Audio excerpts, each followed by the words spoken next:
Thanks for coming in, man. I really appreciate your time. I know you're busy because, well, it took me 6 months to get on the schedule on your appointment, but no, it wasn't quite that long. Yeah, But, well, Ashley thank guards to you. Ashley for making that happen, and Yeah.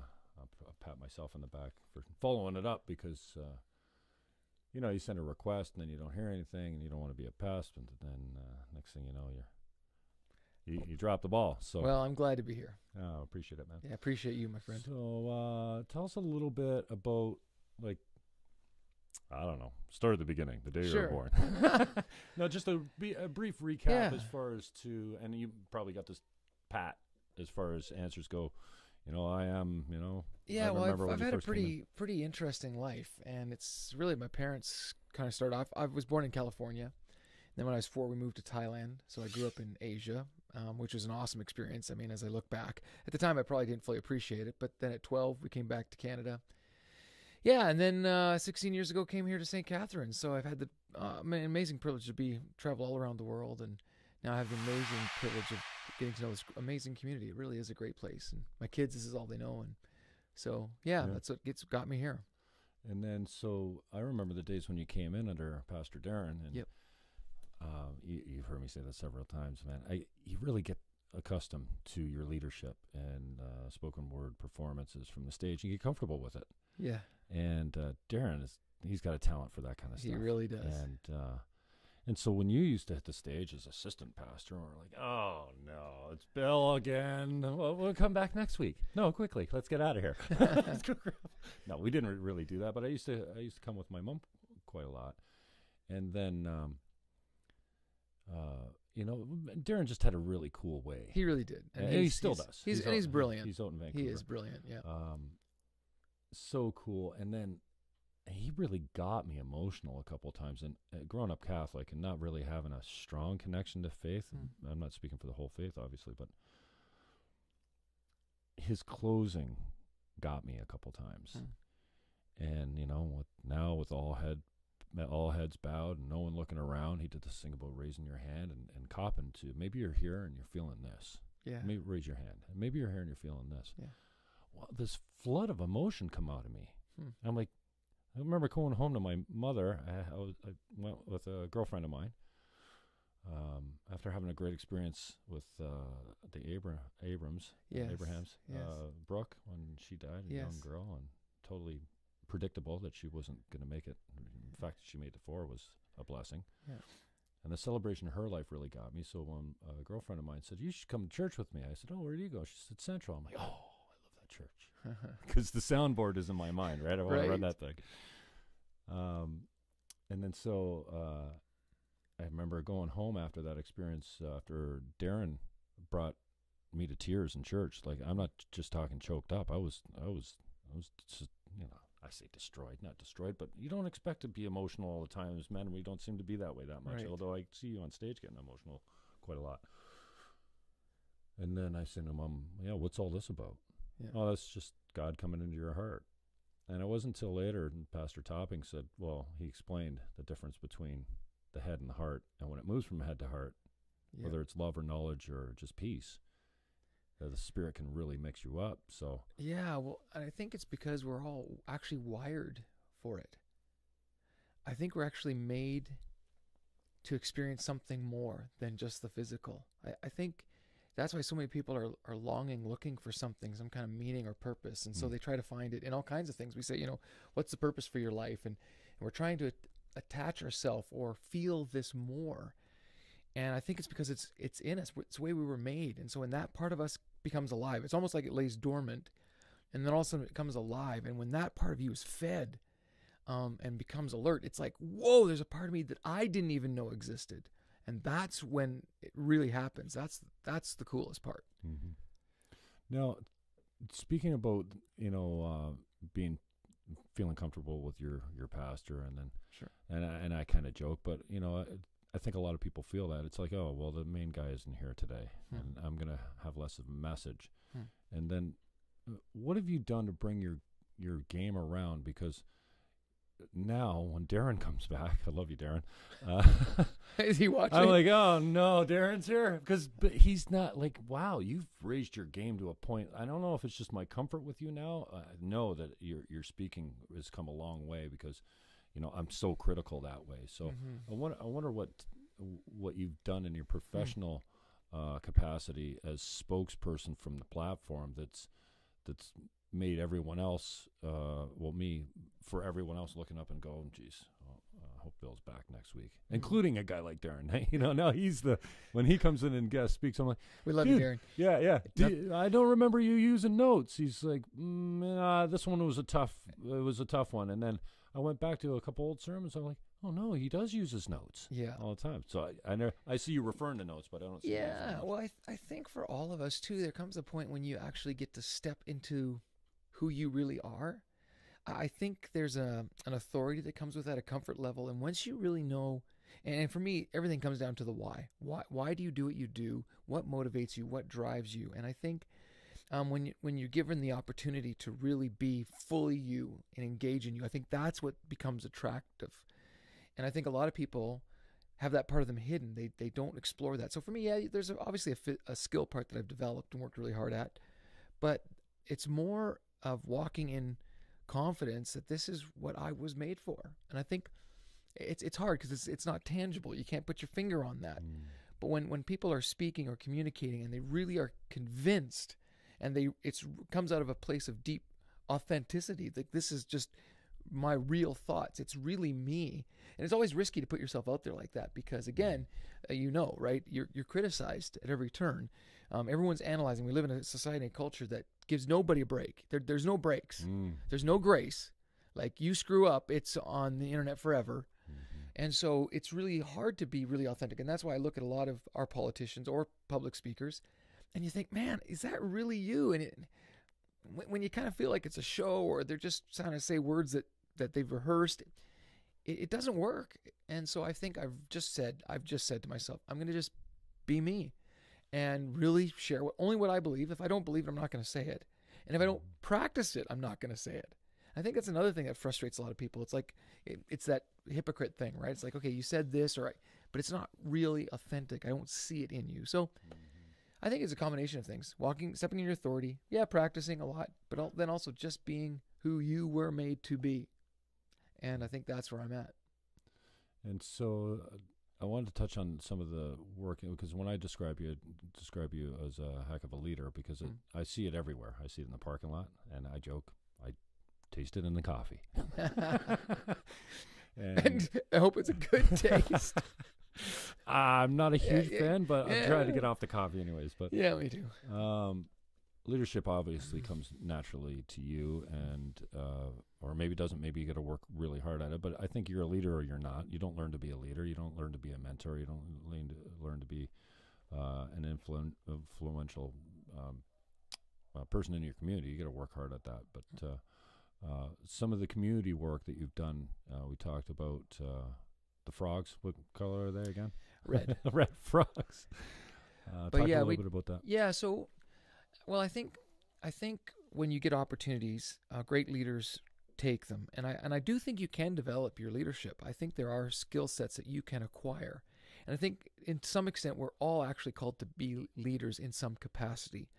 But you're talking about like high influential leaders, and it's funny because I would never consider myself one of them, but I do try to take every opportunity that's given to me. And so moving here to the Niagara region, one of the biggest questions is, what can I do to make a difference? Like, what can we do to make this a better place than when we came? I think if everyone lived with that simple motto, like, I've come into this world, it's a gift, it's called life, I'm breathing. You may be struggling through something right now, but the thing is, I believe that you can turn that around. And then the real question is why am I here, and am I going to make here better?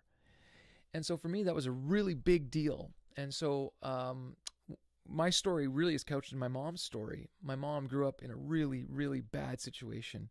Alcoholic, abusive parents. She tells stories of how when her parents would come home with all their friends, they'd have to hide in the closet, because it was so toxic. And they'd wait until everyone passed out, and then they'd sneak out and try to find food to eat. This is my mom at 8 years old. She's trying to she's become the mom of her sister and her two brothers. And then one day she gets invited to this little country church, and for the first time in her life, she hears these words: "You're loved, you're valuable, you have purpose." She'd never heard that before in her life, and it radically changed her. Now, it's interesting because at this church they had a contest for a bike, whoever brought the most. So she'd never owned a bike. She grew up literally in poverty, and so she said to her parents, "Oh, we got to go get this bike." And it's a kind of a funny story now looking back. I mean, they gave the bike to her brother anyway, which is, is typical of that dysfunction. But through that experience, it changed that whole side of the family, and I wouldn't even I wouldn't exist today, obviously, if that little church hadn't loved people. So we just decided to do that. So here for us in the community, we want to help kids and love kids and give them opportunities that maybe they wouldn't. So one of the big things that we do is we work with an organization called Community Crew, and the big thing that they do right now is lunch angels. They go into schools and they give kids nutrition. And of course, I mean, physiologically, if you don't eat, your brain doesn't function the way it should. And so these kids already are starting off on the wrong foot. So we thought we could do something about that. You may not be able to do everything, but you can all do something. Like I just tell people, like you may not be able to change the whole world, but you can change the world for one person. You really can. And so for us, we just do with Community Crew. We go into these schools and we just give them lunch, and it seems like a small little thing, but it's actually a really big thing, because who knows what kid in that class is going to be the next Prime Minister of Canada? Who knows what kid in that classroom is going to be the great next scientist who comes through a breakthrough that changes humanity? And so for me, I'm really passionate about reaching kids.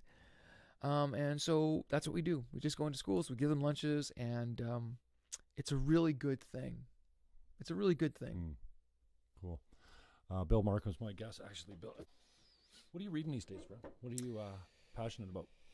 Well, I read a lot of leadership books, obviously. Yeah. I'm constantly trying to develop myself that way. And I actually am kind of a Jordan Peterson junkie right now. Oh, dude. So I'm kind of... Not the only one. Yeah. Does that make you a sexist, intolerant bigot? I hope not, because I'm not. Aren't we all that? Yeah, exactly. Aren't we all that way? I mean, some ways? the thing about it is I really hate labels. I really do. I think labels are a way of putting another person in prison.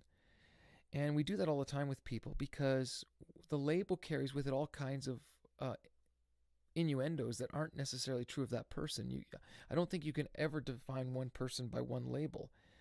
And I think it's just way more complex than that. So what frustrates me about the labeling that's going on is that I don't want to be labeled. I want to be understood. I'm a person. And so, yeah. So I think that's what one thing I think a lot about is, how do I break down labels and get to know people? And what I've learned is if you actually take the time to hear a person's story, there's beauty in every story. Sometimes you just got to dig really deep, but there's something in everybody that's worth listening to. Everybody has a story. And so, yeah, so that's some of the things I've been reflecting on. What's been the draw for Peterson? New information? Because I think, like me, you're thirsty for knowledge all the time, trying to... Yeah, well, first of all, I think he's brilliant. Mm-hmm. And I think he has a deep conviction. I love when somebody's really passionate and to who they are. I think he's just decided, you know what, this is what I am and what I believe, and I'm going to share it. And I think there's something really powerful about that. There's a lot of people who just jump on bandwagons on and off. There's other people who find their identity in other people. But when you find your own identity and go, this is who I am, and that's awesome. I love that. And of course, I love some of his thoughts. He does a whole series on the Bible, which, I've spent my whole life studying. And I find his interpretations fascinating and interesting and different. So, so I've been watching a lot of that. The psychological significance of the Bible. I mean, walking with Noah was profound for me in so many ways. And I just love, at some point early on in that podcast, and I think I've listened to just about everything he's done, and to a point, and some of the videos and podcasts multiple times, because he's highly intelligent, and his language is a little bit above what I'm used to. Right. I understand it, but sometimes I have to hear it a couple times before, and sometimes I got to look up a few words. Yeah. And so when he made the comment, there's probably a dozen or 1,000 things that you're doing right now that are keeping you from becoming a better person, and these things. Yes. And there's an equal number of things that you're doing that you're not doing that you should be doing. Yes. And it was just so simple. He's like, stop doing the things you know you shouldn't and start doing, even if, and he, like, if it's smoking, okay, there's an addiction there. Let's pick something simple. Yeah. And this idea and these memes of clean your room, Right. this idea, and I'm about halfway through 12 Rules for Life. It's a lot easier to read than his first Maps of Meaning. It was deeply psychological and kind of technical in some spaces. But clean your room before you go and try and change the world. What gives you the right to think that you have any purpose Yes. fixing anything when you have your backyard's a mess? Yeah, Or there's well- dust bunnies under your bed. Well, exactly. Well, Jesus said it this way, you know, take the plank out of your own eye before you look at the little speck in someone else's eye. I think what I like about him, too, is that I think a lot of people who are religious separate the sacred or spiritual, whatever, and the material, the tangible. And they see these as two totally separate entities. But I think what I like about Jordan Peterson is he's actually marrying the reality that we're these holistic beings. I think there is a psychological element. There is a practical element. I love that part of it, that actually we're a complete being, and how you are as a being impacts everything else. So get that part right. I love that. Yeah. What do you are you hearing a lot in his presentations that you're going, oh no? Is there anything you disagree with wholeheartedly as far as what you've grown, what you've known to be true? Yeah, I don't know if I would say that so much. I think my approach to everything is to be really open-minded, and my approach is to hear what the intent is.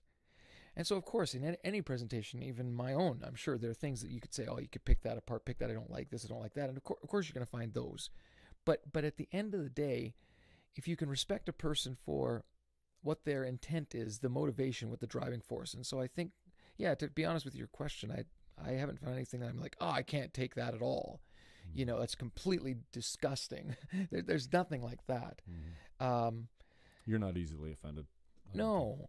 Well, I think people who are easily offended are actually people who are really insecure. And they're insecure, and so anything that threatens what they would deem as their being, then they get all uptight about it. And I think when you come to a place where you're actually secure in who you are, then you don't get offended. What offense can happen if you know who you are, right? Great point. If I call you a term that you're confident that you're not, correct, then it's like if I call you gay or a lesbian or something and it doesn't apply, then you look at it with bewilderment. Correct. It doesn't offend you. Correct. But if I call you stupid, correct, and then that's that's something that you've been told that your whole life, or you're not quite confident of your intelligence, then it triggers. I hate that word triggered, but that's a great word. Well, that's a great word, because you know my story. That happened to me when I was a kid. I had a teacher who called me stupid, and I actually believed and lived in that lie, because what you believe actually manifests itself. And so I believed I was stupid, so I struggled all the way through school, and then something clicked in me after high school. And I said, you know what, that isn't true. And actually, that's the empowering reality when you know, okay, someone calls you something or says something. Okay, your first reaction shouldn't be to retaliate. Your first reaction should be, okay, what if that is true? And you sort through that, and when you get to the point that is true, you deal with that and go, okay, I can correct that, or I don't want to correct that, or you just go, that isn't true. And so I came to the realization that isn't true, and everything changed for me. I went from barely passing high school to like a high honor graduate from university. Wow.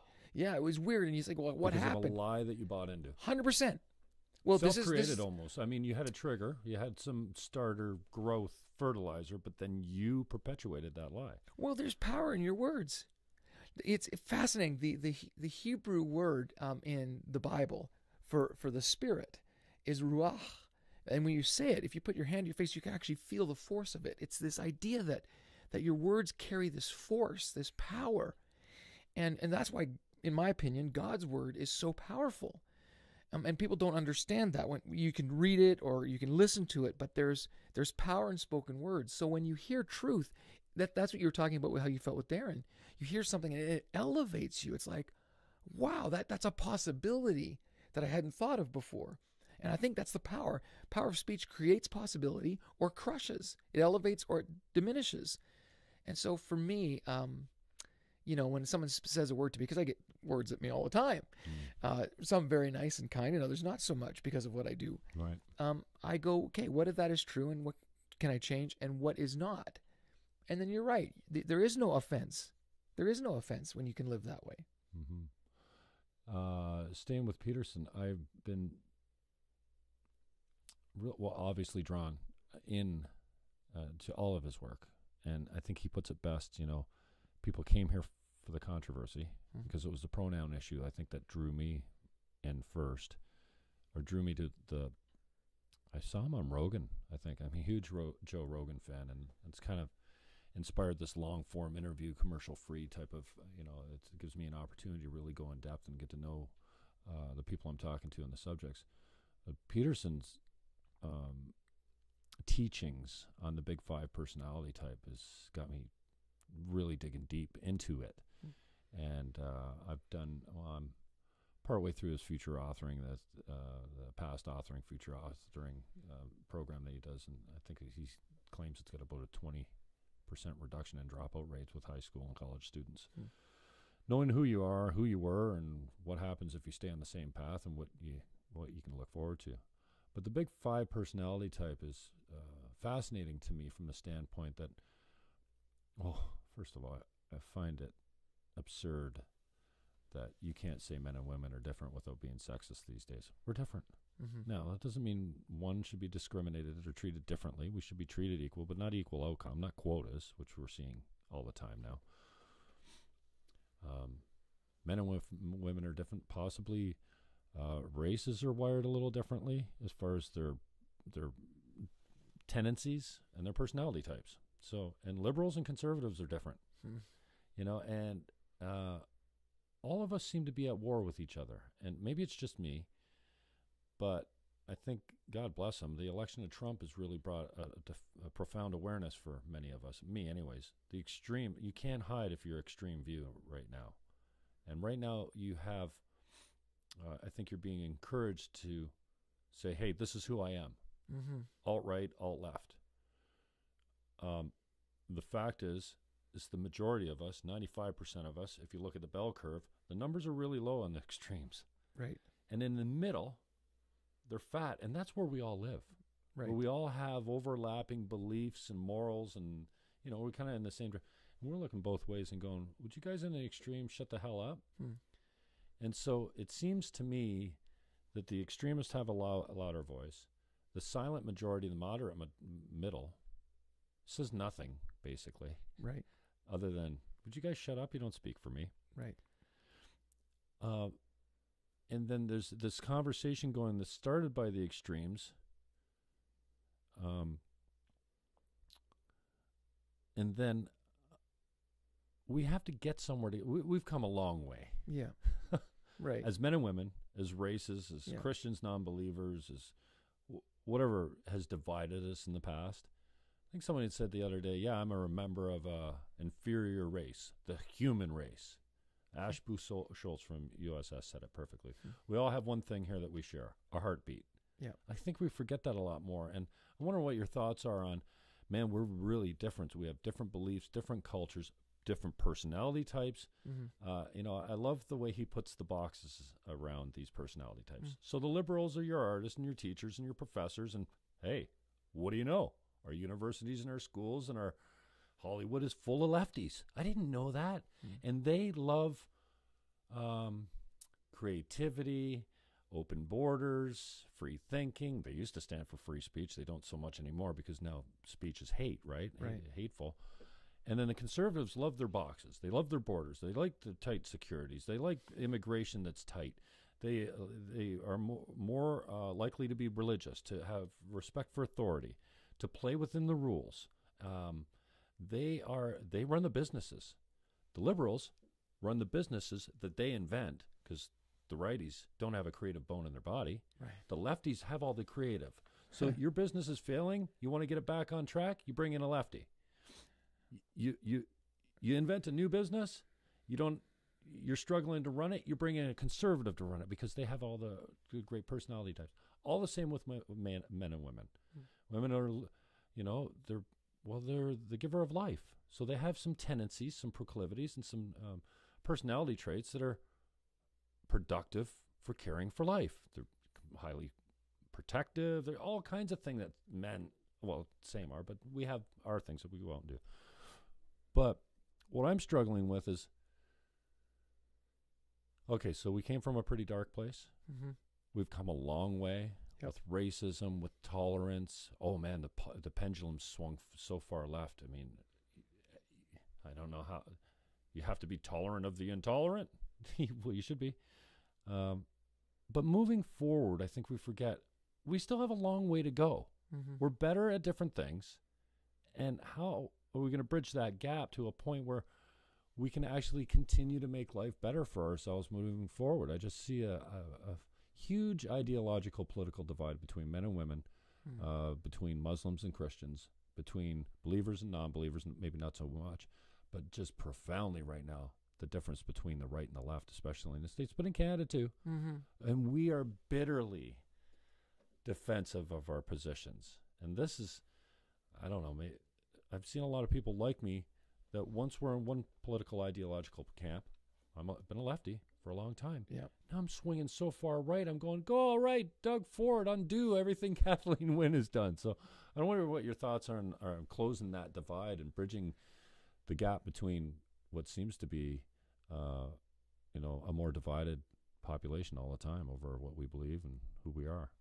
Yeah, I think we need to learn to celebrate diversity while being unified around purpose. I think, and I know that sounds complex, but what I mean by that is, in order for anything to move forward, you are going to need different perspectives and different skill sets. And so this is why I hate labels so much, because it puts people in boxes and it gets them working against each other rather than for something greater. And I think the greatest aspects of being a human, when we're at our best, is when we're able to put aside our personal preferences to accomplish a goal that we could not accomplish without each other. I think that's when we're at our best. And so I think Canada's great at celebrating diversity, but not maybe necessarily around a unified vision. Like, I guess the question would be, what are we trying to accomplish and why? What is the end game in all of this? Is it just to yell at each other? Is it to push your agenda? Is it, and if we could come up with a reason to exist. And I think this is, as much as I hate war, I think it unified nations, right? It gives them a unified purpose. And you see, that's when people get together, or when you see a natural disaster, right? Someone's writing in the Globe and Mail today about Humboldt. And yeah, how this is, 100%. We're all humble. Now, and we need that's to come right. And remember what's important. 911 was a huge example of that. Well, yeah, even on Facebook posts, right? You can add the Humboldt logo, and no one's asking whether you're left or right, in or out, whatever. It's, I think that's when human beings are at their very best, and I think that's what's missing. I think a lot of young adults are really disillusioned because they feel like, well, I have no purpose. There's no reason to get out of bed, or there's nothing to do with my life. And so to find that unifying vision, I think great leaders are able to do that. And I think that's when we're attracted to great leaders. And so, yeah, I guess for me in the greater Niagara region, I would just love us to have a unified vision around growth and family.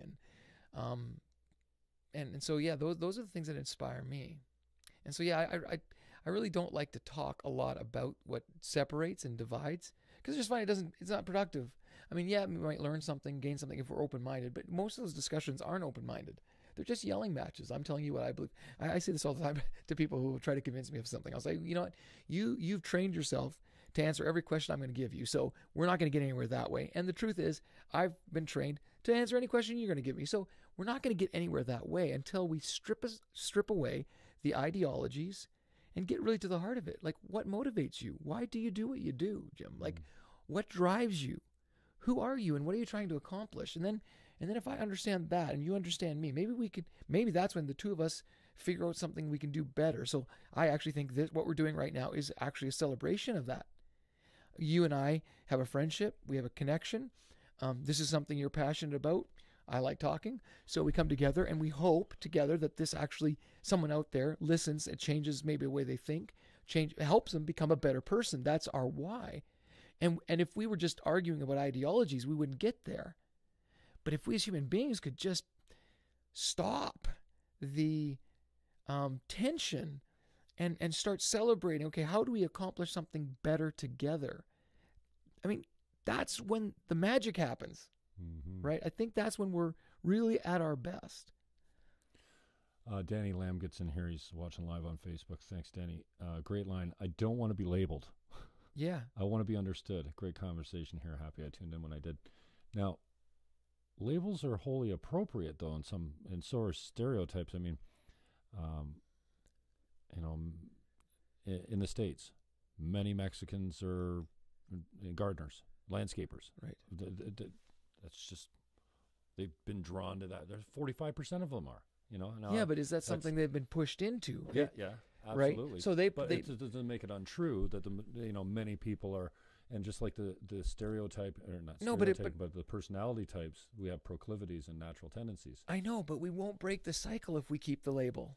Right. So because we say, well, that's true, well, then what happens is you set up a system that actually forces that to be true. If we said, it's the same with people who come into Canada who are highly educated from all over the world, and we say, well, you weren't trained in our school, so you're not good enough to be a doctor or a lawyer, so you got to go through this whole process again. And so when you label that, you actually create reality. That's the problem with labels. They do become true. So I was told I was stupid. It did become true. So that's why I hate labels. I'm thinking, well, if we could just strip those away and go, okay, let's get past the label and get to the person. Because there's a lot of Mexicans, if you want to use that label, who are highly intelligent and would be great CEOs in companies. But because we've made it restrictive, companies aren't open to that. So we create these realities, and that's what I don't like. It's the same with men and women. I know we are different physiologically. There's no denying that. But again, when we label this or that and we hinder, it was like for the longest time, women weren't allowed in the workplace, not because they aren't smart. They're brilliant. As a matter of fact, we need more women in the workplace, but they weren't allowed because they were labeled as, well, home, stay at home and homemakers. So that's the problem with labels. And that's why I'm so passionate about it. I don't want to be labeled, and I don't want to label you, because it actually restricts and refines and confines you rather than elevating you. Unless you're going to use a good label, like you're amazing.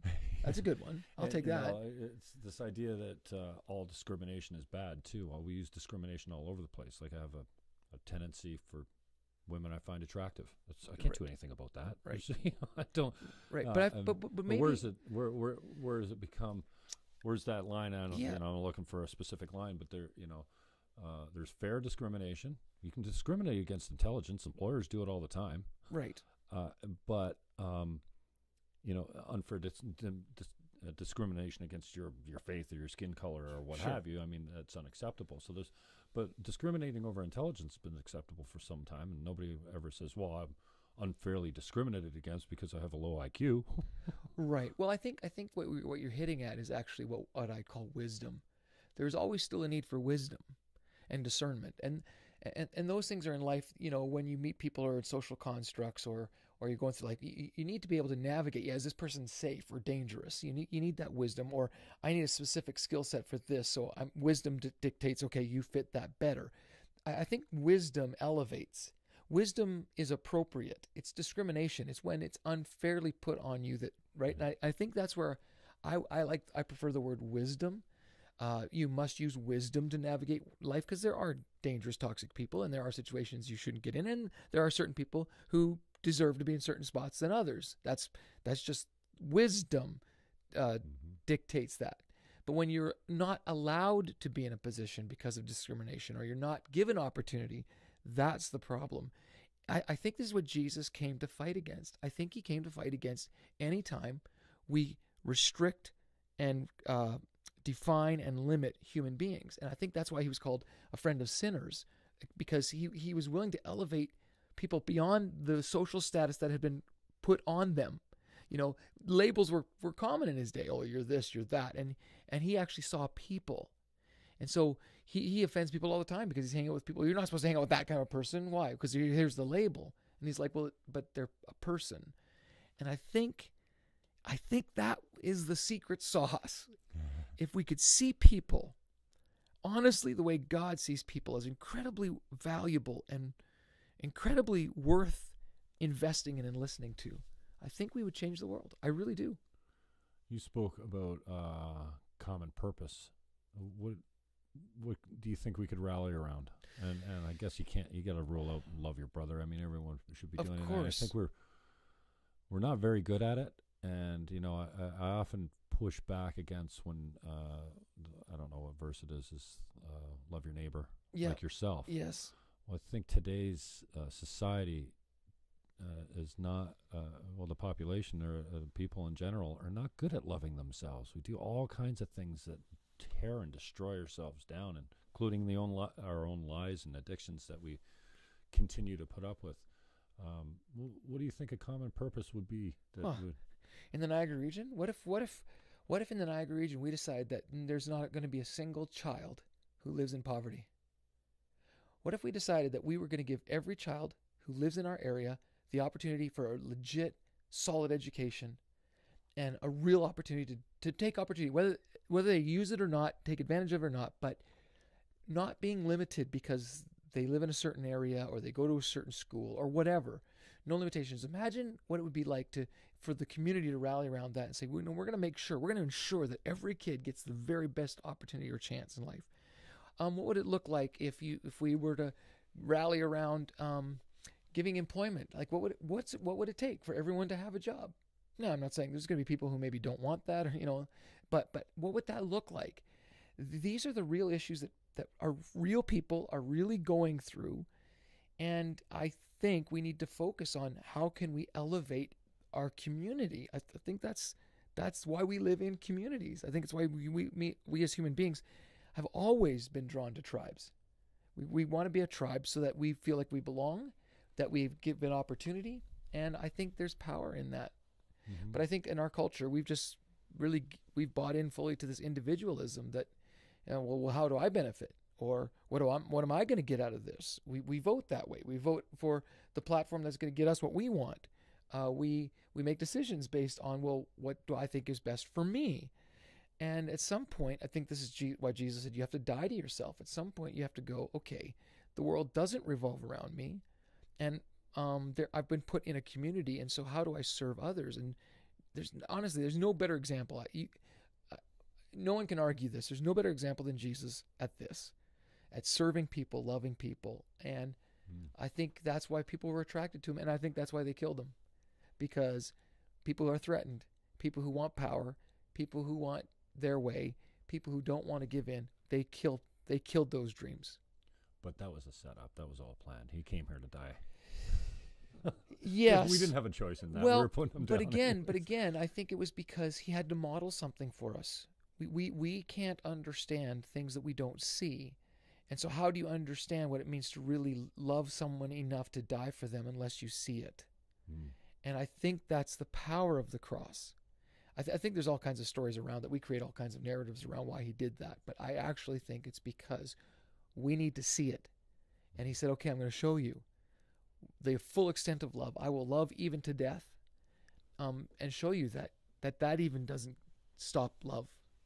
And so that's why what's so cool about it is that, I believe he rose again, whether you believe that or not.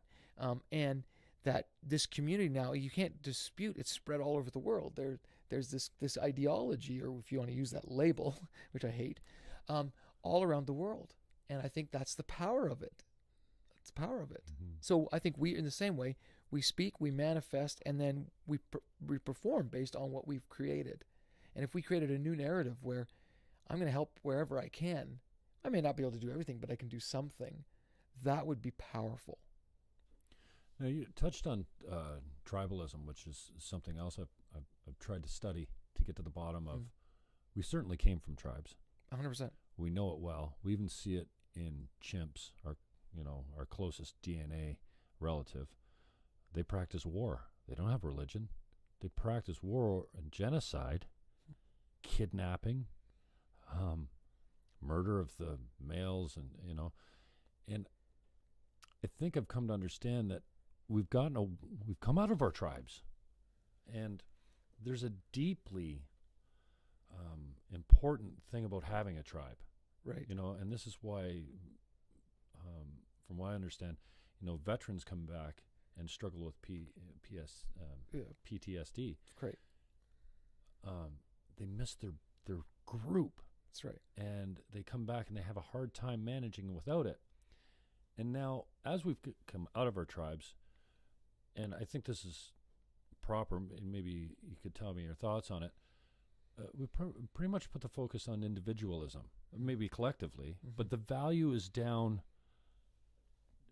The way you can, it's kind of when people say I'm oppressed, well, you have to keep dividing it down. And Peterson has done a good job. Well, I'm black and I'm single, and I'm black and I'm single with kids, and I have black and I'm single with a mentally handicapped kid. And the more you go, and basically you come down to the individual. But now, in today's day and age, I feel like we've been being pulled back into our tribes, which can be wholly dangerous again. Whether it's a conservative tribe or a political tribe or a sexual tribe, as far as men and women, or I'm trying to understand where we're going with this, because we've come out of our tribes. We understand the value of them when we were there. And then it seems like we're being pulled back in, but we're getting pulled back in a way that doesn't seem to be helpful. Yeah, right. Well, I think, again, because a tribe is formed because we have a deep need to belong. We find our identity in belonging. And so we craft our social construct around things that we identify with. So tribes are supposed to give us belonging. Tribes are supposed to give us vision and direction, security. And this is why we form tribes. And so I think you're right. We still need those things. The challenge with individualism is it doesn't feed those things.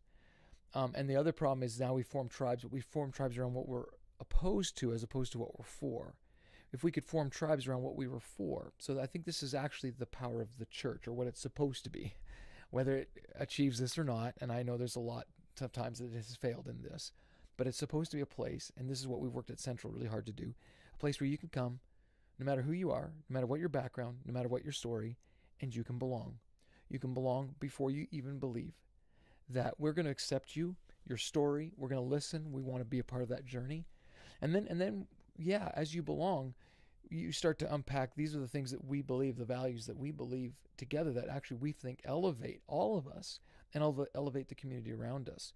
So I think that you're right. There is a need for tribes, but there's dangerous tribes and healthy tribes. Dangerous tribes are those who identify themselves by what they're against or opposed to or labeled.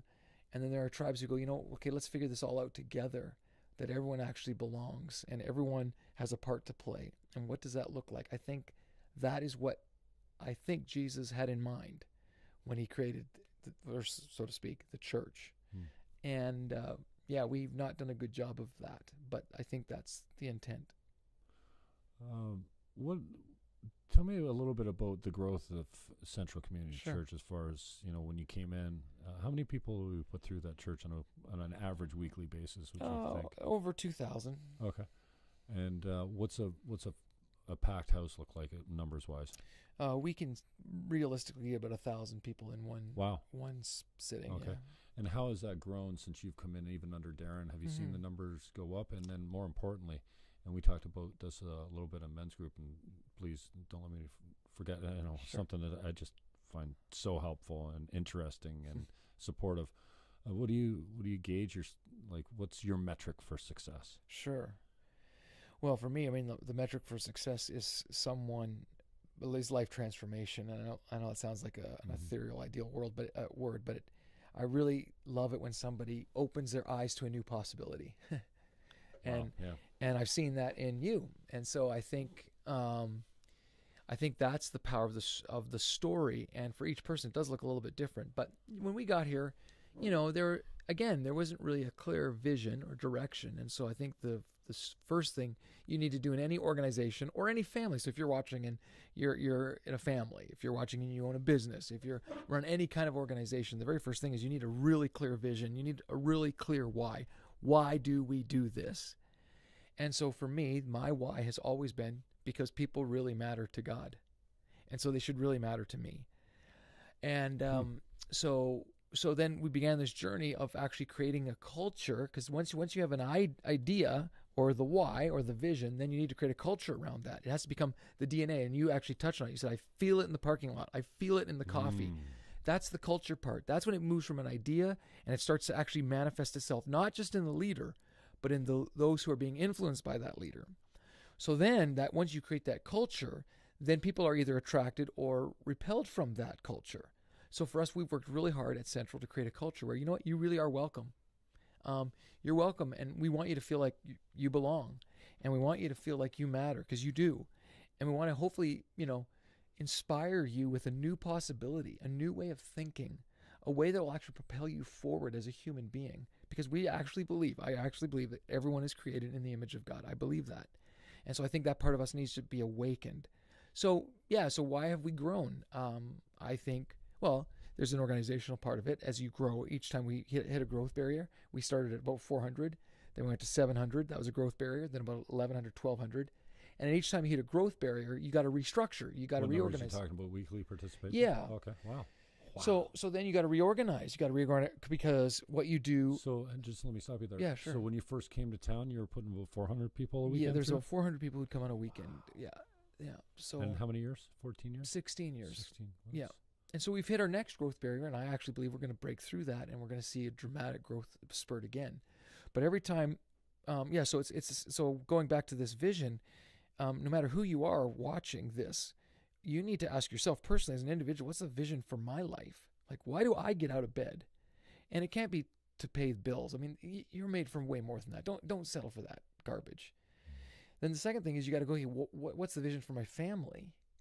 And if you're the leader of that family, whether you're a single mom or a single dad, or you live in a mom or dad, whatever, you got to why do we exist? And then you got to think of for every organization, and then it's got to become part of the culture. So growing up in our family, my kids always heard, well, this is what Markhams do, and they come over and they say, well, I went to my friend's house and they do it this way, and I'm like, that's awesome for them, but that's not what we do. So you really create a sense of value and belonging, and I think that's why Central's grown, to be honest with you. And how do you see do you ever attend other churches' services around town? I'm very good friends with a lot of the pastors around town. I wonder what your take would be on how the service, because that's the public presentation. Sure, of, correct. What draws you in or doesn't. How Central might be different, because I've seen a shift, and there's been a huge shift in me as well.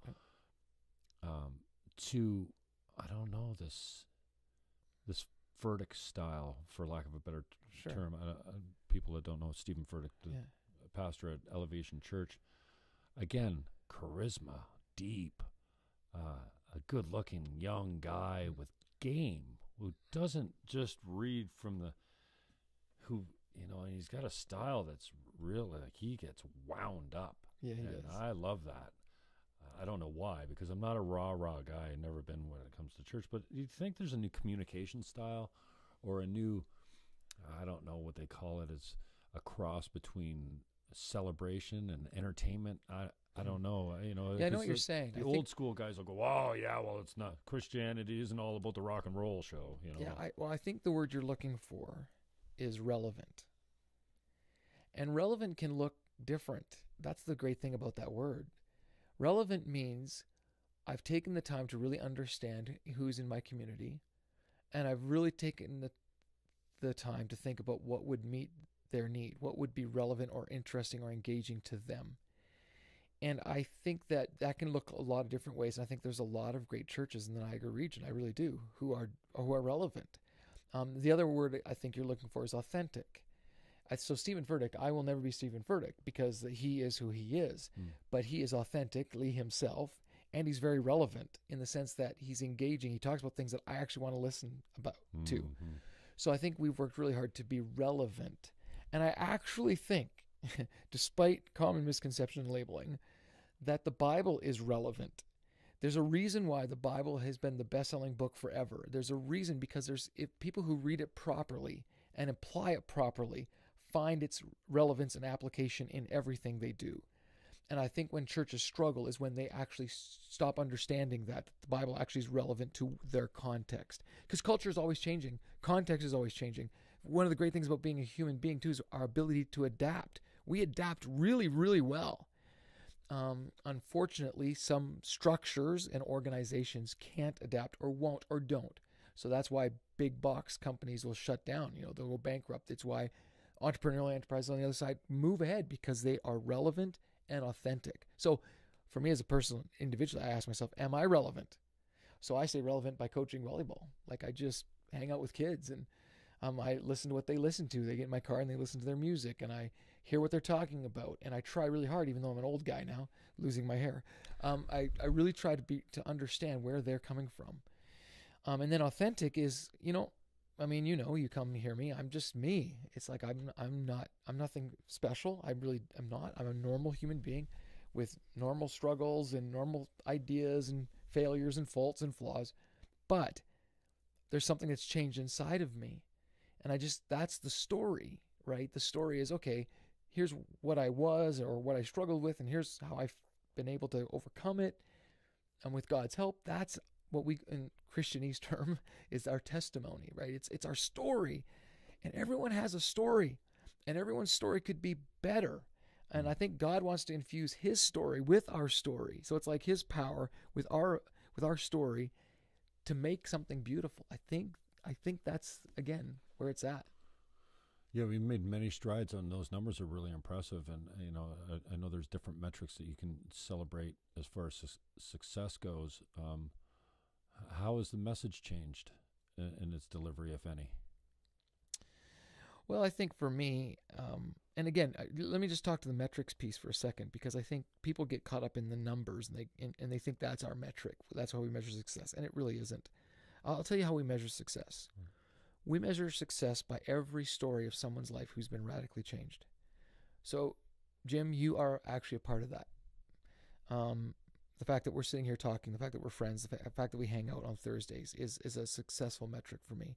I think of our buddy Peter, who passed away recently. Yeah. And Peter, this Dutch guy, and used to yell at us from his balcony in the parking lot because we were too loud playing the music in the parking lot when we were doing kids events. And then one day his granddaughter comes to our church, and her mother can't bring her. So she asks her grandpa, "Can you take me to church?" And he's like, and he walks in, and he said, he walks in, and the very first thing he felt, and the only way he could describe it was love. Right. I remember. And he'd never felt that. And then he came to our guys group, and it was a journey, a transformation, and then he passed away. But he passed away in this incredible peace.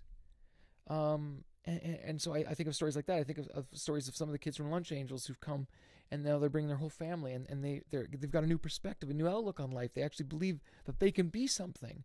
So for me, those are the metrics that matter. And I could tell you story after story after story of people who've come who are broken and frustrated and empty and lonely, and they've allowed this new story to become a part of their reality. And it's changed them because it's given them a new perspective, a new opportunity. So that's the real metric for us. But as far as communication, I think I just try to stay relevant. We're going to do a really fun series this summer. Fun series. Oh, yeah. You've been pretty serious lately. We've been really serious lately. And so we're going to do a fun series just talking about relevant topics. And so we're going to talk about, we're going to call, one of the sermons is called Dancing Prime Ministers. And you can just figure out what that one's about. One of them is called Capitalistic Pig. We're actually tackling some of these really relevant subjects that people are going, what do you think about that? And does the Bible have anything to say about that? So that's coming in the summer. So I think that'll be a lot of fun. Yeah, right now we're digging pretty deep, but then again, that's seasons, right? You try to, as a leader, you try to figure out where everybody's at. And right now we're kind of in this really powerful, deep series about the kingdom of God. What does that really mean? And how does God's kingdom matter here? But yeah, so yeah, that to hopefully answer your question, our metrics are by individuals, not by numbers. To me, it doesn't really matter. I mean, I love when more people come because that's more opportunity, right. But it's the individuals. And as far as what we talk about, I just really try to be relevant and authentic. Yeah. I'm glad you mentioned Peter because I'm often, continually, I don't know what the right word is, surprised by my reaction to death sometimes. Princess Di, I didn't follow Princess Di, but it didn't make me, sob, but I was like, why is this affecting me so much? It seemed like a really tragic story. Peter, love the guy. Yeah. different bird, man. And we're all like that. I mean, I'm sure. But isn't it great that we didn't label him Yeah. and we included him? Yeah, no, absolutely. Right? And I love the fact that the first time he walked through the door, he said he felt love for the first time or something. And then you come in, that was during 21 Days of Prayer. I think he sat down beside me and said, Peter died. I'm like, Peter who? Peter, men's group, lives across it. I'm like, and I was rocked. I was sitting with Roger, thank God. Supportive Eagles fan. Yeah. And I couldn't keep my shit together. I came undone. And even Carlene went, yeah, I saw you struggling there. Yeah. Like you got up and, you had no idea, but I was, and I felt this overwhelming amount of guilt for my judgment of him, for the self-talk that went off in my head when I was standing talking to him in church because he was different. Yeah. And then I'm never going to see him again. Yeah. And hey, I mean, I loved him. Just, I'm judgmental, and that's, me, I've copped to this so many times. It's something I'm really having a hard time dealing with, this grace. And I also go back to, I think that's the way we're designed. We came from caves. Yeah. We had a color. Another tribe had a color. And when they came up against each other, they didn't say, hey, come on over and let's break bread. Yeah. They murdered each other. Yeah. Genocide, till one of them was gone. Yeah.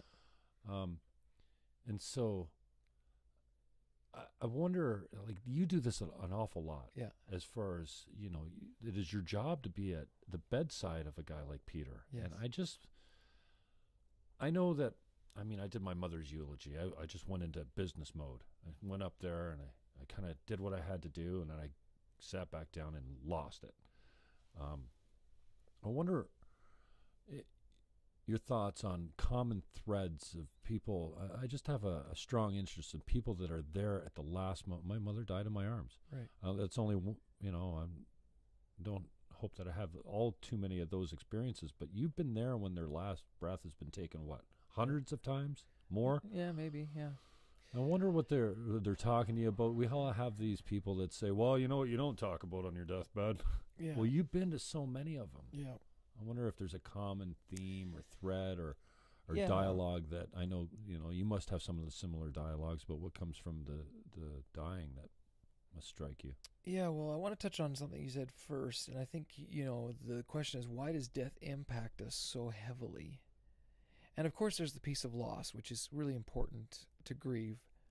But I think it's also a reminder of how valuable and precious life is. And then guilt is actually a normal part of the grieving process, because I think we realize, man, did I make the most of my life or my opportunity in that moment? And I think rather than a curse, that's a blessing, because it just puts a perspective that every moment does matter, and every decision you make does matter. That's how precious and valuable life is. But when you're with people in the end, it's interesting. What's interesting is not so much the person who's dying, but the people around the person who's dying. Oh, really? Correct. So when I have found that when someone is at peace with themselves and they're dying, and their family and friends are all around, there's actually, it's hard to explain, but there are two totally different realities. One is almost celebratory, because it's been a life well lived, and there's family and friends around who are celebrating what that life meant to them, and that's a beautiful, beautiful thing when you live a life well. And then there's the agony, the discord, the distress of a fractured and broken person, and people trying to reconcile how they're supposed to feel about this person they didn't really even like or love or didn't reciprocate that. And so I actually think in death, it's honestly just a reflection of our life. And so it's an encouragement to live really well. And when if you've never actually stopped to think about how you're living, please do. Please stop and consider, is there something more for my life? Please stop and consider that it does matter. It really does. You do matter. And I know you might be sitting there and thinking, who cares? Nobody cares about me. It's not true. We do. And we may not be able to do everything, but we can at least give you opportunity to experience a different perspective. And I think that's why at our church too, where so many people are actively involved, like, you know, when you come on a Sunday, you're involved. You help us with video switching, and you say, I love when I do that. Why? Because that's being alive. It's when you're actually taking whatever you're good at and contributing to something greater than yourself. You're really alive. It's when you live totally cloistered to yourself and only think about yourself that you actually rob yourself of this beauty.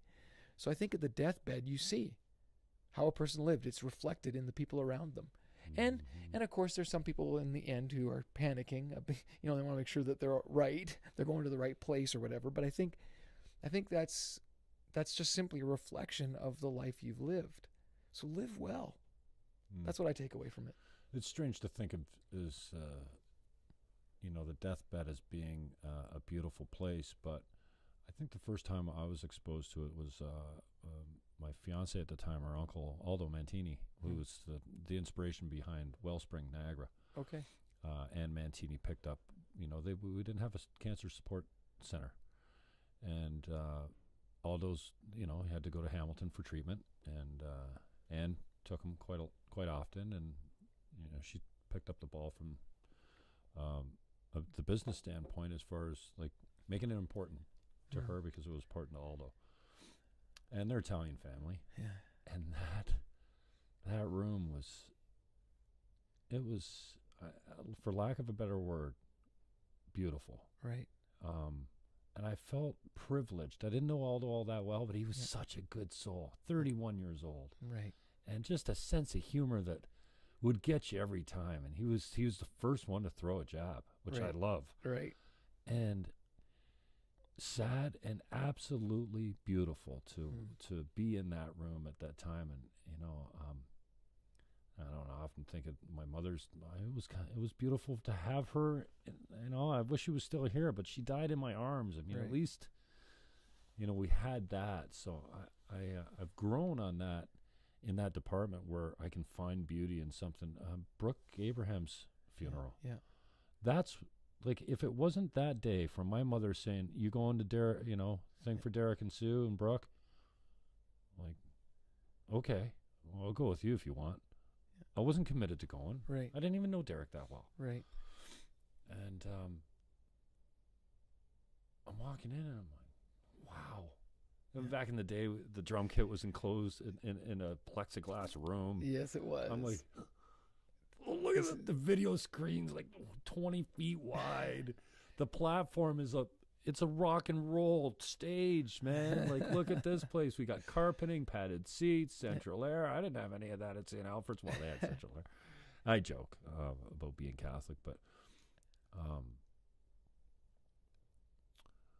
and now I completely brain farted on where I was going with that. But just the beauty of being in that moment with a life that's being celebrated. Yeah, and that's going back to the celebration of life. And without that, I'm not triggered to go back to Central when I know my girlfriend of the day says, well, you should come to church with me. I'm like, oh, yeah, where's church? Central. Oh, I love that church because I've been there. And I remember Hank Stram, I think his name was on our dart team. His service was at Pleasant View. They had a 3-piece, one guy on violin, guitar, and like, I loved Hank, and he always teased me as he was an older guy, and he always had this thing of like teasing me. I won't tell you what he used to tease me about. And that was the first time I was like, that was beautiful. Because all the funerals I had been to, it's not so beautiful. Right. There's so much, obviously, it's heartbreak and stuff like that, but that's, thank God. I mean, that was what brought me back. Yeah. And so I'm grateful for that experience, for sure. But well, and I'm just constantly reminded because I do see death, but I also see birth. I mean, we have lots of baby dedications, and I think that's just the cycle of life. And I think it actually forces you to ask the deeper questions about life that very few Canadians actually stop to think about. We're just so busy. We're so busy doing things that don't really matter that we don't ever stop and think about the things that really do. And so I was even thinking like little things like when I was taking my kids to volleyball, all the time, and making the most of those opportunities rather than, oh crap, I got to drive here again or do that. Or it was like, no, I get to be with my kids, or you have a conversation like this, and I value this because, okay, this is an opportunity for us to be together. And I think when you live life with an other's perspective, man, is it beautiful. You see things you didn't see before. And actually, it's funny, my wife is really good at this, Carlene. I mean, she's amazing at this, and so she's taught me a lot in this area. But just to value your time with people and to live a life that matters. Like, I just wish everybody would find that for themselves. How many volunteers you got rolling in every week in that place? Oh, hundreds. All at once? Yeah, I should know this, but because we have such a large staff, I have a great team that takes care of a lot of things. But I know that for a Sunday to be pulled off, there's hundreds of volunteers who are involved, all the way from our security teams to our first, our parking lot team to our serving team, the blue shirts, to the orange kids. It's grown teams. quite a bit too over the years. Oh, absolutely.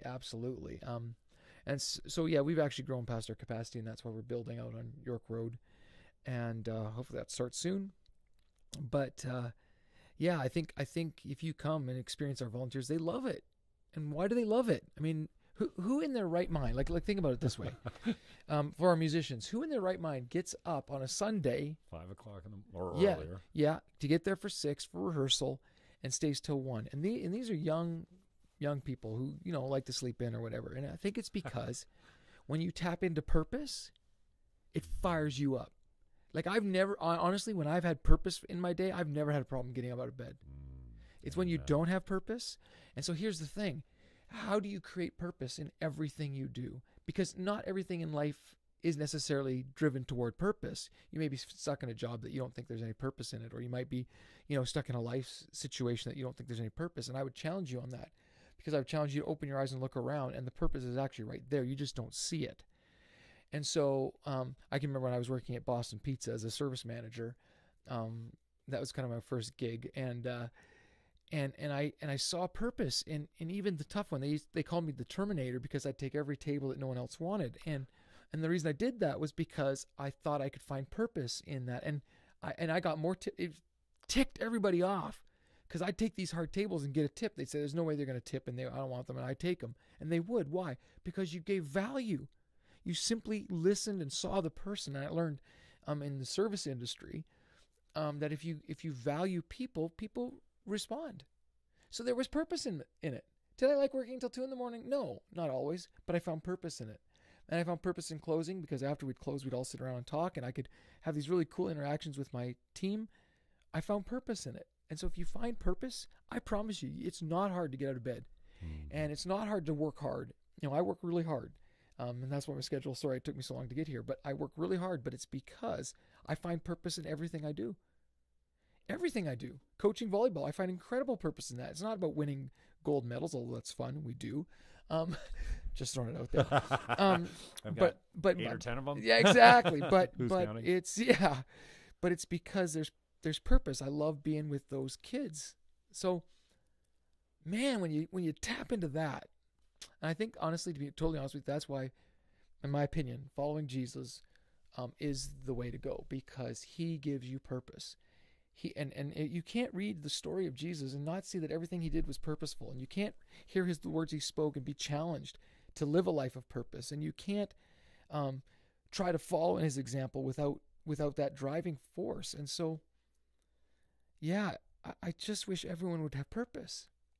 And I'm glad you brought that up, because it seems to be the underlying commitment that, in my experience with the volunteers. I volunteered first. That audio board is the first thing I saw when I walked in that church. And I'm like, every time I see an audio board like that, I want to run it, because I don't know how to run them. And so that's why we have paid experts to do that. Yeah, I can't. Maybe it might have been Ashley, my first point of contact with that kind of stuff. And it was her or Brenda, I'm not sure. But anyway, I got slotted. Okay, you're going to meet Derek, at this time. You're going to stand beside him on the board. And then so I show up. Derek is another great leader that I got a ton of respect for. He doesn't pull any punches. He's a communicator. You know where his head's at. You know what his underlying commitment is. Perfection to his, as far as an aim or a goal. Oh, absolutely. Obviously, we Well, you should miss the mark all the time. I know, but you should always strive for your very best in Absolutely. everything. Yeah. So I'm standing through the service, and he's like, okay, so you can watch the next couple services from the booth, but the way we do our volunteers is we start them right there. And he points at camera 1. So Yeah. if you want in on this deal, you're going to learn camera 1, and then we can talk about where you want to go from there. Yeah. And once I got into the booth, working camera 1, showing up at 7 o'clock in the morning, working till 1. And I say working, I think you call it serving, and I'm okay with that because it really seems like you serve in a higher purpose. Yeah. And then Mark was running the video board at the time. I'm like, hey, what's going on over there? What's that thing? What's that guy doing with all those screens? Because, again, similar to the audio board, I feel like I have a mind like an air traffic controller. I can go around and start a bunch of jobs and actually work a bunch of jobs, maybe not effectively, but multitasking. And so my brain kind of is all over the place, and I love the video because you're watching 5 or 6 cameras, you're communicating to your people to tell them what shot you want, you're making the switch. I thought, oh, this is easy the first couple times I got on it, but then I watched my performance. And thank you for the room to grow as a switcher, to all the people that have been my trainers and mentors and managers throughout my time at Central. Oh, such a cool experience and I don't experience this in my work life. I'm an independent contractor, selling real estate. I really don't have a business where we're all rowing together. Right. I haven't had that for a long. I've been a realtor for over 25 years, so that's something I really appreciate.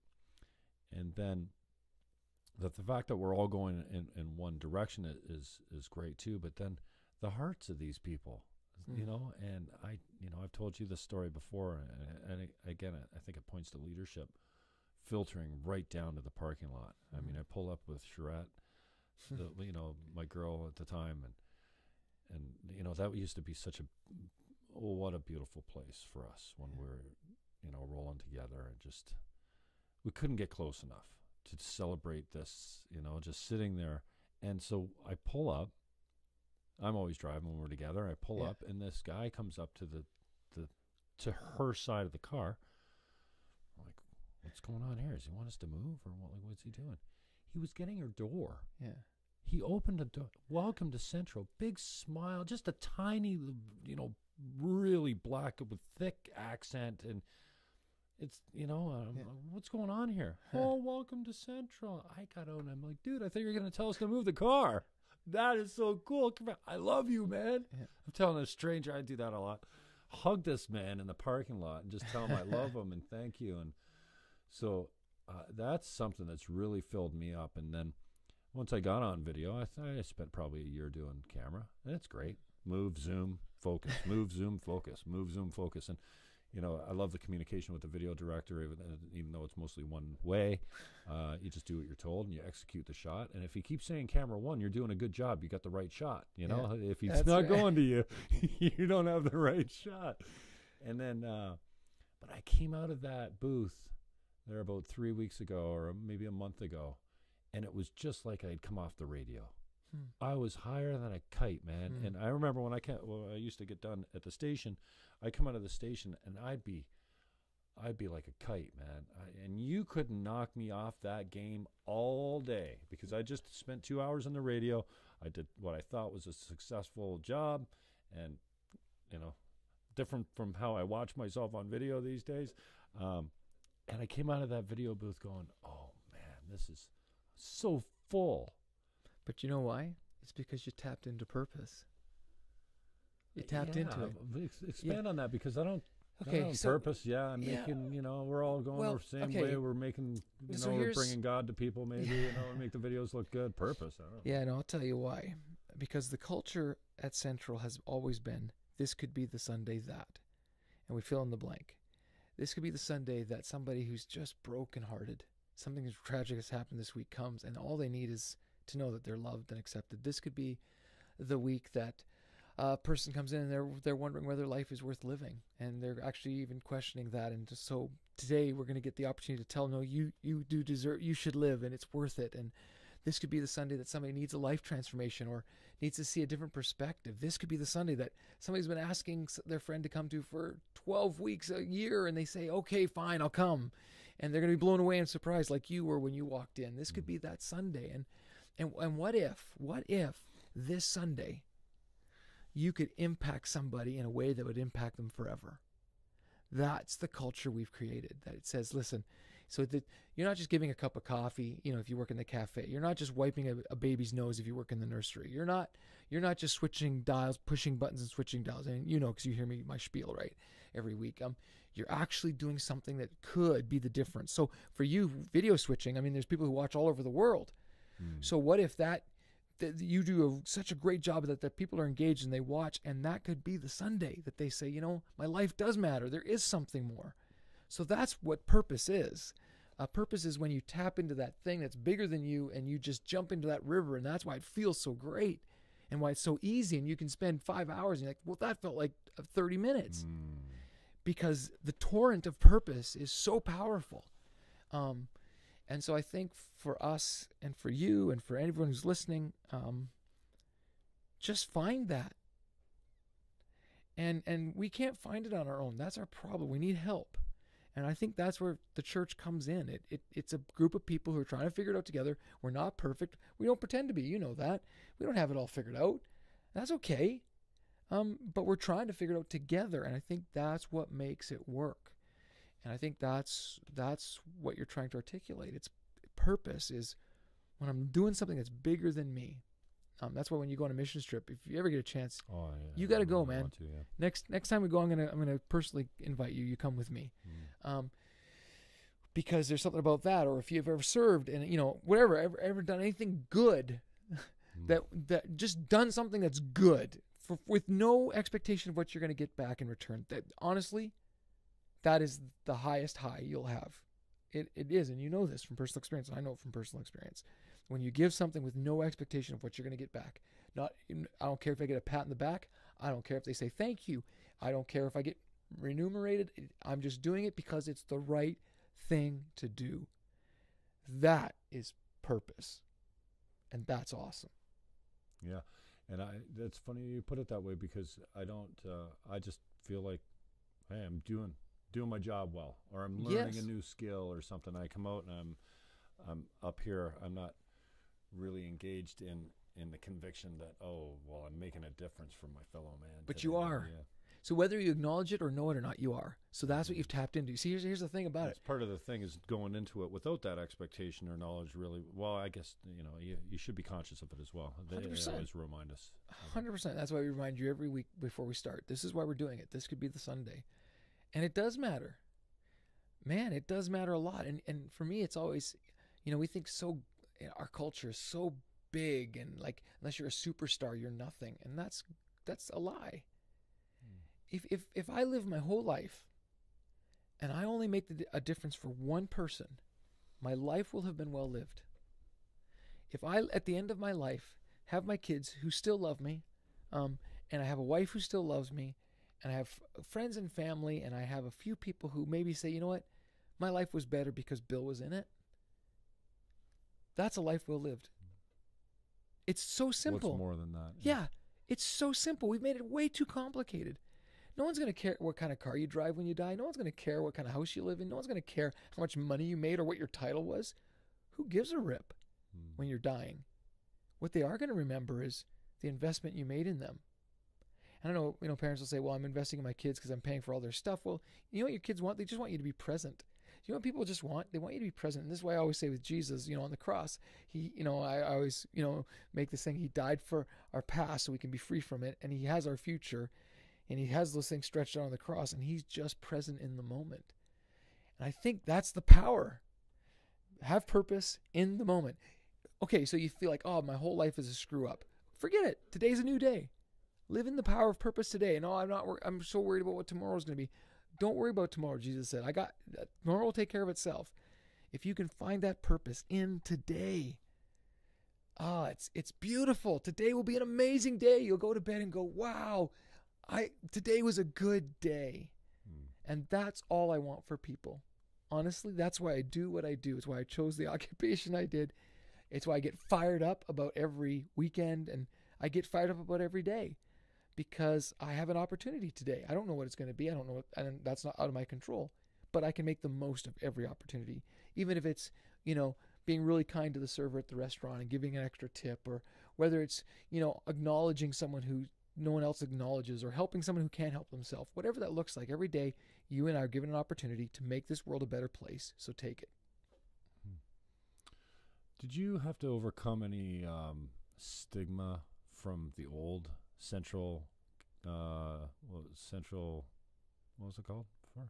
Oh, Central Gospel Temple? Yeah, exactly. I mean, because it was Elam Tabernacle before that too. It's almost 100 years old, yeah.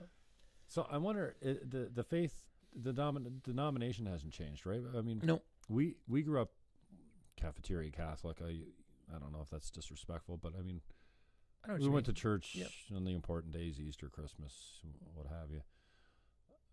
I was confirmed, baptized, First Communion, confirmed in grade 8 or something like that.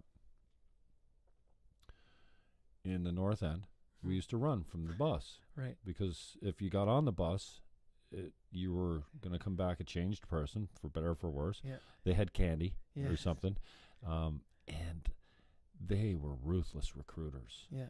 You need this, and my dad used to call them Bible thumpers. Right. And he managed a vending division at a local company, and he had a couple drivers that were just and I think that left a bad taste in his mouth. Yeah. The way they came on to him, sure, as far as what he needed and whatnot. So, and it was kind of a fun thing when you saw that. Oh no, right. And I tell it as a funny story now because because I think it was just one of those things that we grew up with as a kid that was kind of a fable, or kind of a misrepresentation. But I wonder, we used to call them, well, they're born again. Yeah. I don't hear that term much anymore now. Right. I hear Pentecostal, but it's the same thing. So I'm wondering, obviously you've come a long way, and the style of preaching has changed over the years, and come around to this modern, very communicative style. Yeah. And you've heard me say this many times. I've become the guy that people, mostly girls lately, call me and go, "Hey, Jimmy, you still go to that church?" "Yeah." "Okay, well, the last one I called, don't ask, but can I come with you one week? And what time do you want to go? Yeah. And how about this week?" Yeah. And so I bring them, and they're like, it's not what they expect. Yeah, no, and that's great for me because, I take them with no expectations now. Right. Because I'm not trying to. Yeah, exactly. I don't look at anyone and go, "You need Jesus." Right. Or "You need this." Purpose, there's a flashcard that, everyone could probably get behind. But I wonder how that denomination maybe has changed, because if it hasn't changed as far as what the church represents, Catholicism stayed the same for thousands of years. Yeah. What is the whole faith changed as far as, I don't know why I find it acceptable now. And, I'm sure there's some from the old school that hate this, but I call it rock and roll pretty church, because the first half is a concert. Everyone's good looking on stage. Even the boys are good looking on stage. And then, you're a decently good looking guy. You got a different way about you. And then like I've said before, it's, if you listen to a Bill Markham sermon for 20 minutes and you haven't heard the word God or Jesus or a scripture, that's not out of the ordinary. So it's more of a soft sell, I find. I think that, and again, I think there's always good and always bad, and if you look for it in everything. And I think that's why I keep going back to the why and the driving motivation. And so I guess what has changed, if anything, is I am really passionate about helping people who have never been to church before ever feel like they belong. They're comfortable. They understand it. I've worked really hard in my language to go, okay, if I do use a term that might be out of the ordinary, we explain it and why. Because I want my friends who maybe don't go to church, if they were ever to come to church, to go, oh, this is a place that I understand and I feel like I belong. And so, I mean, you talk about the bus ministry. A lot of good things happened out of that. I mean, Sue Abrahams is one of them out of the bus ministry. How so? Well, she came on the bus. Oh.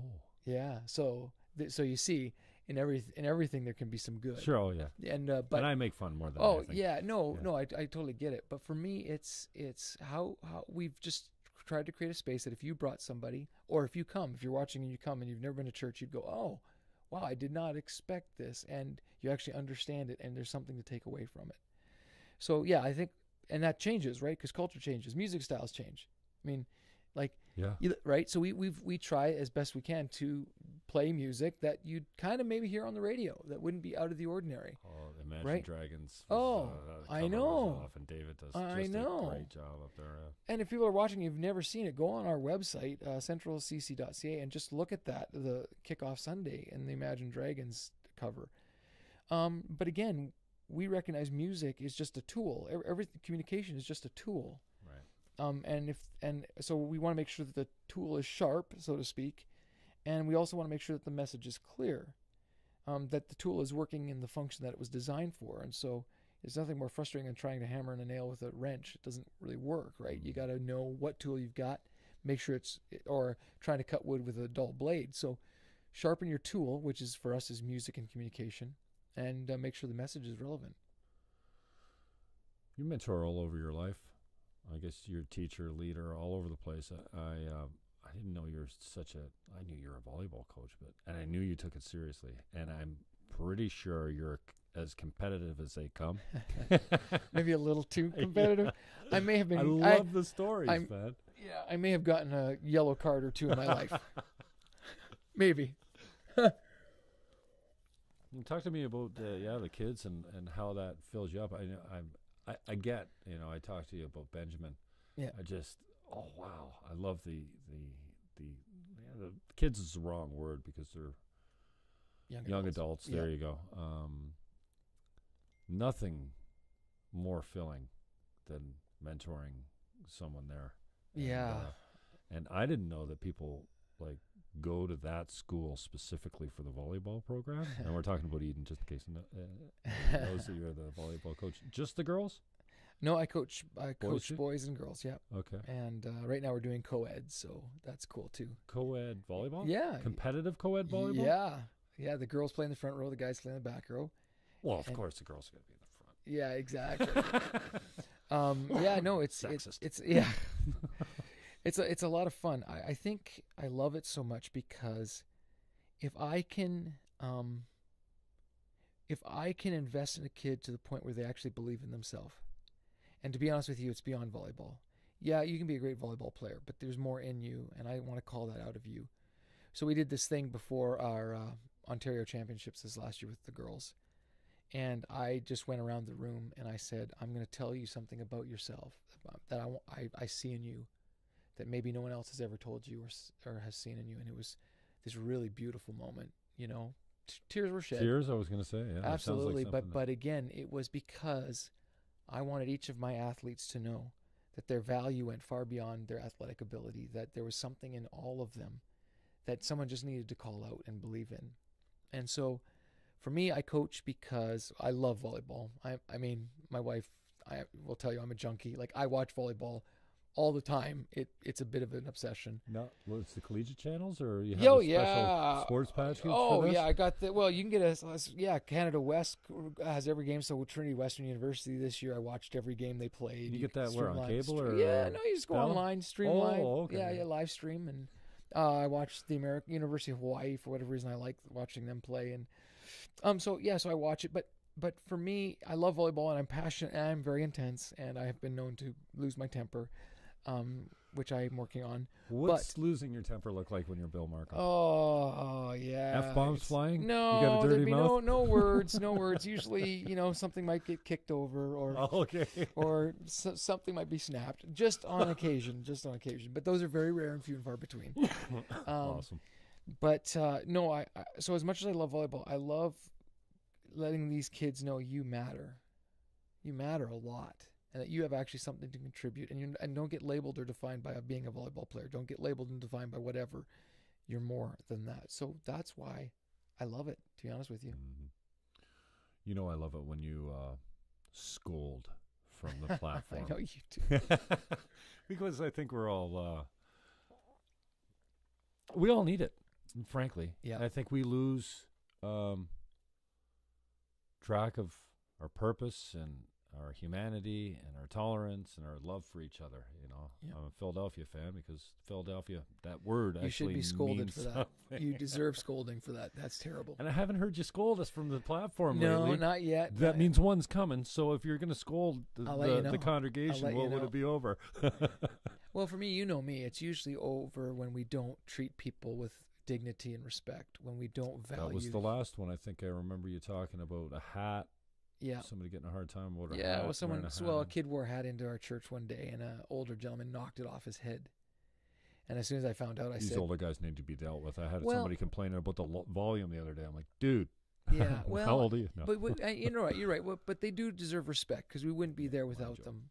Mhm. So it's not a generational thing. It was just this, and same thing with tattoos. You know, for a long time that was a big deal. Really? Yeah, so I was like, Oh, come and on. you spoke about it this week. Yeah, didn't you? I did. I said, listen, it doesn't matter.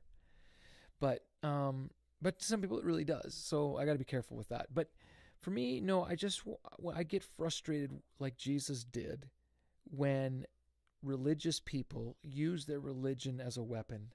I really don't like that. I often will take a Bible and I'll say that this book was meant to elevate people, not crush them. When you use it this way, you're not reading it, you're not interpreting it, you're not applying it properly. Yeah, you're right. There's the conviction part, which you like. That, like, yeah, we need to do better. But that's still an elevating element. It's not. So hopefully, when I scold, it's just so, hey, we can be better, as opposed to you all suck. You know, you're terrible. You're whatever words we use, labels we use. But I like this idea that we try to elevate. So, yeah, when I get frustrated with people, it's because I've heard, you know, they didn't treat someone with respect or dignity, or they were exclusive.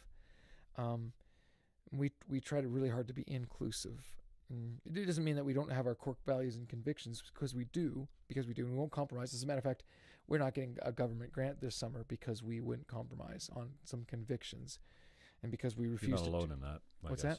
You're not alone in that department. That was a Trudeau thing. Across the board, yeah. For the summer jobs program. Correct, summer interns, and so we just by our own convictions, we felt like, yeah, freedom of speech and freedom of religion should apply to everybody, including us. Like I agree, no one should be discriminated against. No one deserves to be treated with prejudice, including us. And so, yeah, so we have our values and we stick to those, but we want to be inclusive and invite everybody into the conversation and into the journey. And I'm wide open to talking to anybody about their belief and why they believe that, and respecting that. And at the end of the day, everyone does have the right to believe whatever they want to believe. And we're not going to change that. I mean, we're not fighting that. So we just like to open up another possibility, have a conversation about another idea. Maybe you had never thought of this. And so that's why I think, you know, you talk about my communication. It's like, I want you to think about this, and because it's worth thinking about. And yeah, so I think that's what makes us kind of unique, maybe. Mm-hmm.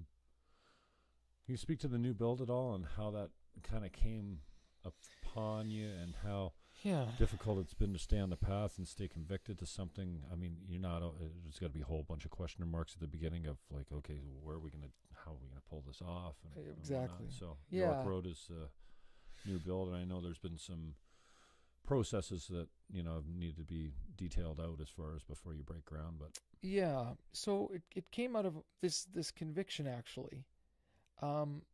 I really wanted to create a space that would meet the needs of the community. I think sometimes when we build churches, we build a church that really only serves the church, and sits empty most of the week. And I kind of think that's a waste, in my personal opinion. So we did need space. So as part of necessity, we've outgrown our capacity. We just can't grow anymore in the space we're in. And people, I mean, if you've been in the parking lot, you know how hard it is to get in. is the parking lot more than the actual building? Yeah, the parking lot is our biggest challenge, and we only have 4 acres there, so we've maxed out every possibility we can. We looked at all kinds of things like parking lots and, you know, tiered parking and all that stuff, and it just wasn't viable or feasible. So we bought land on York Road, and we're building a new space. But the cool thing about this new space is that where we're going to be sitting in the auditorium on Sunday is actually a performing arts center with a gym floor, so that during the week there can be all kinds of activities for kids after school. There's open things for We're going to concerts. be sitting in like movable chairs. Yes. Oh wow! Yes. That's different. Well, it is different, and I'll tell you why. Because it's rooted in this philosophy that it's not about me. And so, I mean, I can sit in a movable chair for an hour if it means that kids are going to get an opportunity to play throughout the week, right? And again, when you're rooted in purpose, then you go, oh, that's why, right? It's not about me. Good. Thank you for the reminder, because I really wanted the cushy theater seat, tiered level. I wanted that, but it's not about me. So yeah, so every Sunday night, all the chairs will go away. It's a gym floor. Kids will come in and play, and we'll do after school programming, and we're going to do daycare, and we're going to actually do things that reach the community. So we're building a space that serves the community, and I'm really passionate about that. And then yeah, so that's underway. The shovel should go in the ground pretty soon. We're almost there, and then it'll be about 18 months to build it, and then we'll move in hopefully before my 50th birthday. That's my dream, my vision. What's the price tag on that shiny new functional piece of equipment? It's not a small price tag. And the amazing thing about our church family is that many have stepped up and been very generous because we needed them to be. And so we've been able to raise a lot in our capital campaign. And honestly, I can't thank the people enough who've dreamed big, because something like this does cost a lot of money.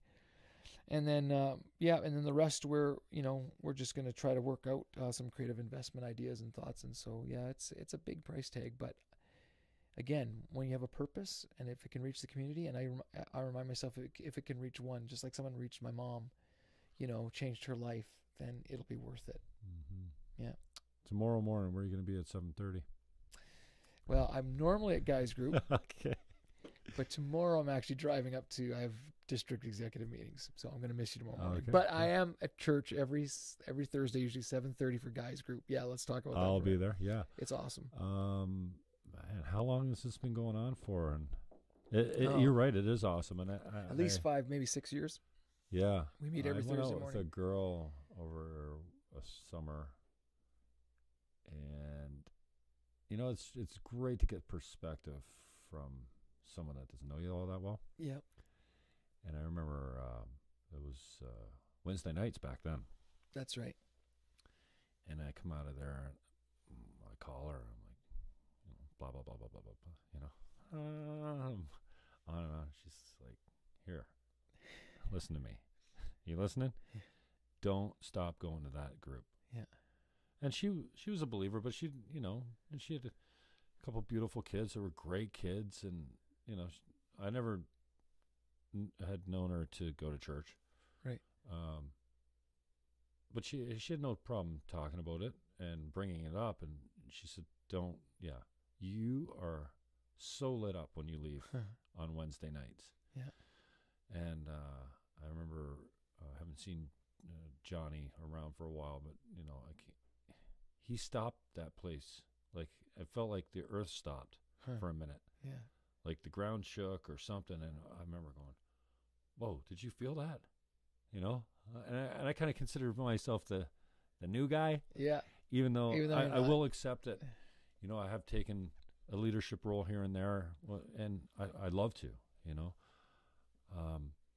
but just her insight into whatever you do, go to that every week. And I struggled with it, here and there, and I'm pretty loyal when it comes to showing up. And it's gone through some transformations and different formats. Yeah. And I'm good with that. But it's been surprisingly helpful, not only from a knowledge standpoint, because we do a certain amount of talking about scripture. Yeah. Although it's not like a Bible study session. Correct. I love the live chat. Yeah, I love, and man, your sermons are very much like that too. Mm-hmm. I find many people saying, "Gee, I thought he was talking to me." Yeah. Oh, that, and I went from sitting in the back row, coming in late, and leaving early with my mother. Yeah. Or the kids with, the parents with kids. We used to sit there because it's dark. Yeah. And it's closest to the door, and I don't want to talk to anyone. And in fact, I don't even want to shake your hand when I come in. Right. Leave me alone. Right. So now where are you sitting in the third row? Yeah, second row center. A lot of times I come with my niece, or when I was coming with my niece, and, it was the fight for who would sit in front of Greg Sykes, because it's the Greg Sykes show. Yeah. And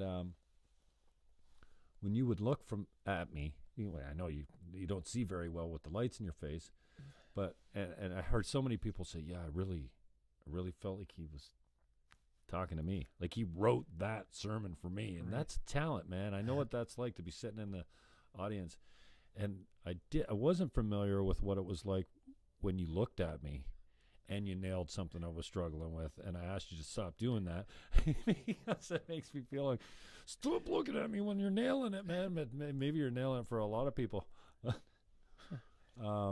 It's been a really cool experience. I've learned so much about myself and other guys there too. And you know, Peter as an example was just another great story of how deeply you can be touched and then not even know. Like, I didn't know that Peter had made an impact on me until he was gone. And then I felt a whole wave of emotions. But and now we've got a whole new crew coming through there, and it's been different in size, and we've kind of changed it up a little bit. But I love that the guys can still hang out afterwards. Yes. I love that I can bring a stranger who's not even religious and just say, hey, come check this thing out with me. Yeah. And they'll go, oh, okay. And for them to sit there and go, dude, this is really cool. Yeah.